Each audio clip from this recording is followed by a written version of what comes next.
Greetings, everyone. This is the Rec Center Show on KSCW 103.1 FM. Your host, Gary Cohen. Our special guest today, Barry Hardesty, our guru at the Sports Pavilion. Barry, how are you? Great, thank you. Very well. The summer is long behind us, and you've got some action taking place at the pavilion. Talk to us. We do. We're finally into our swing of our new fall season. We have right now on the floor about 35 leagues. We have 5 more to put on the floor over the next 4 weeks. We'll be up to around 2,000 league ballers, so we're very excited about that. Some leagues have grown, some haven't, but all in all, we're going to have a good year. Talk to us about some of the tournaments that are on the board. The tournaments, we just recently held 2. We had the City USBC tournament. We had 267 entries. Very exciting for a weekend. A lot of good scores. We had a 300 bowl, so it was very exciting. And then last weekend, we held the CBE Senior Junior Doubles. It was the best of the best in the city. One partner had to be over 50, one under 50. We had 160 entries. Top average was 223, and that was under tough conditions. We put a condition out. It's not a house shot that we call, so it's a little more difficult to bowl on. So we were really happy with the scores. Everybody had a great time. They took home $2,000 first prize. We paid out about $5,000 total prize money. So that was exciting. Coming up, we have the Lawn of King. This year we expanded it to 3 days, 8th, 9th, and 10th of November. They'll be the best senior bowlers around. Right now we have 100 entries, which is about 25 more than last year, so we're excited about that. So we're really looking forward to that. It's the 10th anniversary that Lawn has sponsored this tournament. She generates a lot of activity and excitement with this tournament. So we're really pleased to have a sponsor of that nature with us. We're also going to host on December 28th and 29th the Senior Junior Finals. It's a doubles event again. We expect probably about 190 bowlers for it. Top prize will be $4,000, and we'll pay out probably about $8,000 total prize money. So that's going to be very exciting at the end of the year. And the other thing we're doing for the first time, we haven't done this before, we've really expanded on 9-pin no-tap legs. It's gotten extremely popular with the seniors. So we decided we're going to do a 9-pin no-tap league only. So that's coming up November 27th, the day before Thanksgiving. It's a slow day for us. A lot of people are just home waiting for the relatives to come in. So that's going to be a 3-game event. We're going to have lunch for them, have some games, raffle off a bowling ball. So it's just a fun day. So we're busy. We're doing specials all the time. This morning we do a VIP program that you purchase a card to get special pricing. This morning until 11 o'clock, we're doing 75-cent bowling. So that's unusual in today's environment. Most, we're normally $3, $2.50. So that's great for the VIP holders. So it's a great benefit to have a VIP card. We'll also do some specials in December for them also. So always something going on. And of course, you have a pro shop where people can get the very best that's out there for what you need, from bowling balls to the shoes, the bags, right? Mm-hmm. Absolutely. Plus, he handles billiard supplies and dart supplies. So Dennis Klein, who is the proprietor, he's a silver certified coach also. So not only does he drill the ball, he'll go watch you throw the ball to make sure he drills it according to how you bowl. So he's very talented, very busy. Great pro shop. He has all the latest and greatest equipment you can imagine.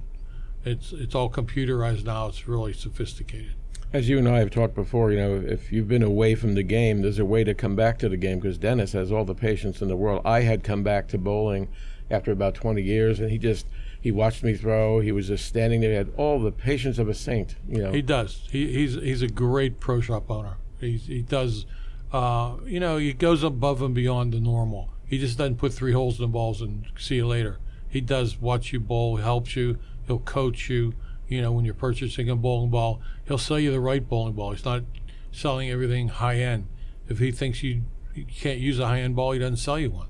And that's one of the biggest problems that we have, especially with seniors. They don't want to give up that 16-pound bowling ball that hooks out of the building. And as we get older, we get weaker. We just can't throw it anymore. So he's an advocate of dropping weight down for what you can throw. And you're busy year-round. There are more and more people living here year-round. It's not just the snowbird population, so the summer is not necessarily a quiet time for you. No, it isn't. This past summer, we were the busiest summer we've ever had this past summer. So we are recognizing a lot of people are staying. But it's our job to create excitement. We did a league last summer on a doubles league, so that was the first time. It was under tough conditions, so we had a lot of bowlers come in and want to bowl on stuff like that because it's a challenge for them. It's not just throw the ball down and watch it hook into the pocket. So, yes, summer has been busier, and it will continue to be. What I think really helps people here is that you're someone who loves what you're doing. It's a sport that you did, a sport that you're still connected with, and you put your heart and soul into it, and you can tell. Thank you. I do. I love bowling. I've loved bowling all my life, and I was a bowler all my life, and I still get enjoyment. What people say, why? Because I can't bowl anymore, and they say, why? I say, I just enjoy watching people bowl and have fun. That's the name of the game. Have fun. At our age, I know everybody wants to bowl good scores, and I always did too. But if you're having fun, that's what it's all about.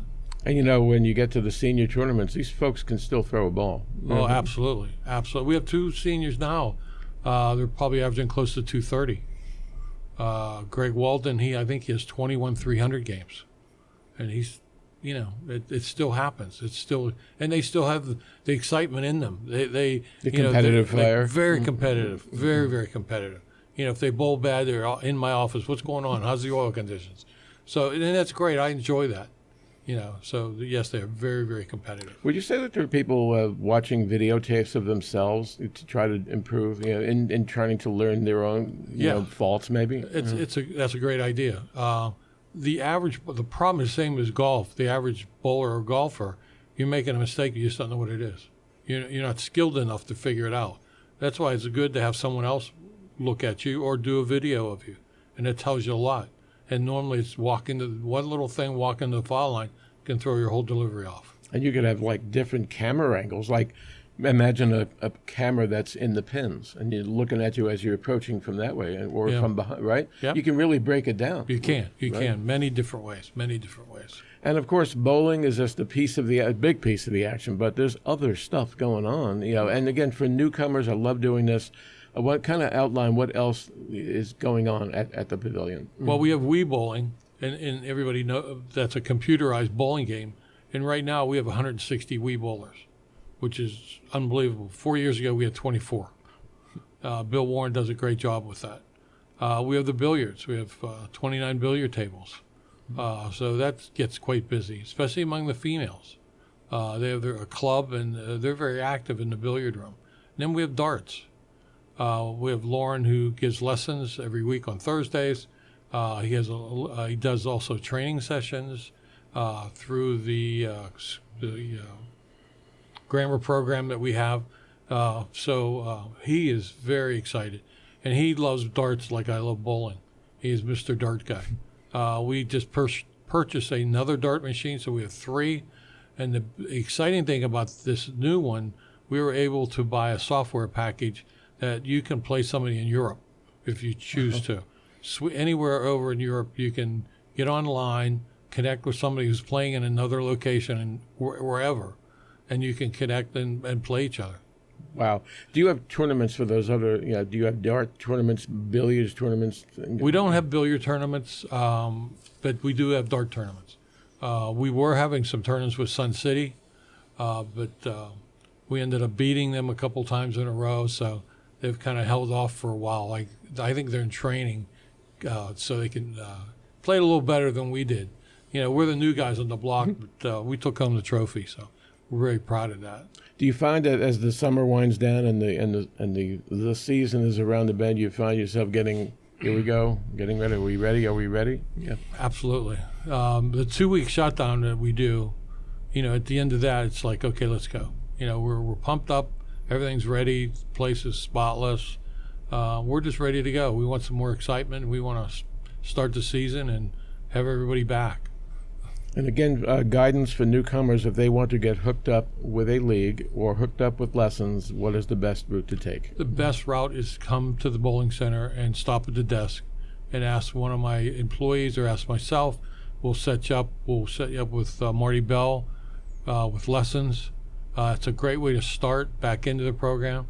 We'll take you to the pro shop if you want to get new equipment or you want to talk to Dennis about private lessons. And we'll introduce the leagues to you. You know, we have still sign-up sheets. We saw some leagues that need some bowlers, and we'll go over all that. We'll review everything that you need to know.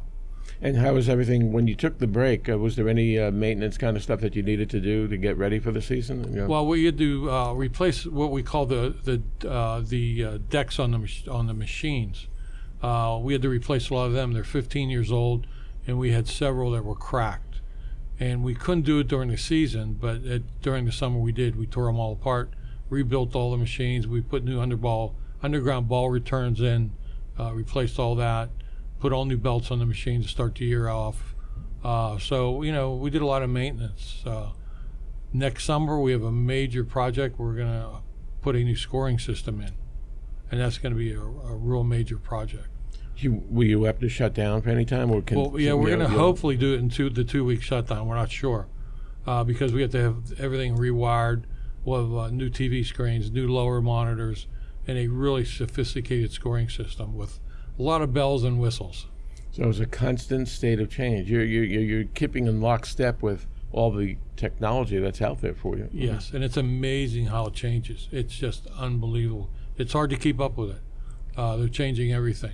Can you believe where we've gone from when you started with this sport when you were a kid to where we are now and what's available now? I just wonder where all the time went. I started when I was 12 years old setting pins up in Pittsburgh. That's where I started. And I saw a picture the other day from the 1930s where the pin boys were sitting there and somebody was over viewing them and stuff like that. And that's how I grew up, you know, and then moved on to 10 pins. And I've been working in a bowling center for 40 years probably. There was a guy, when I was growing up in Brooklyn, New York, there was a bowling alley. There was this guy who was setting the pins up. Remember Mark Roth? Sure, yeah. Johnny Petraglia. Yeah. You know, you're watching these people before they became pro. Yeah. It's amazing. Right. In my day, in the duck pins, that's popular. 10 pins didn't come into play probably till about 64. So before that was all duck pins. And there was a lot of gambling going on. And back, it was 1963, a guy came in to challenge one of the owners of the bowling center. He put down $3,000. And that was a lot of money in those days. And bet him he couldn't get 30 strikes out of 75 pitches in duck pins. And he put his $3,000 down, and away we went. And I was setting the pins, and they actually sent somebody in the back to watch me to make sure I put everything on spot. And the owner took all the money. You're listening to the Rec Center show on KSCW 103.1 FM. Of course, we're speaking with Barry Hardesty, who oversees all the action at the Sports Pavilion. You know, we have all kinds of bowling here. We have the traditional in your pavilion, but of course we have the oldest forms of bowling when you walk outside. You know, there's lawn bowling, there's bocce. I mean, it's bowling in all its forms, all in one location. Isn't that interesting? It's amazing. It's amazing. It's amazing how much we have to do here. You know, the activities. And you're right, bocce bowling, you know, I remember going to the Italian club with my father-in-law playing bocce, and that was a real big deal with them. You know, so it's exciting to watch that. You know, the young kids don't know what that's like. But us old-timers, we do, and we still enjoy it. Well, you know what? You walk around the track here, and you hear the yelping going on at every one of these tournaments. Oh, yeah, absolutely. I mean, the fire is in them. It is. And even Wii bowling. You can't believe how excited they get and scream and holler, and it's just unbelievable. It's just fun to watch them. Super, super. You have been listening to the Rec Center show on 103.1 FM. Our special guest today was Barry Hardesty, who heads up the Sports Pavilion. We thank you, Barry, so much for taking the time. Thank you. Thanks for having me. Enjoy it. And we'll be talking to you again. Okay.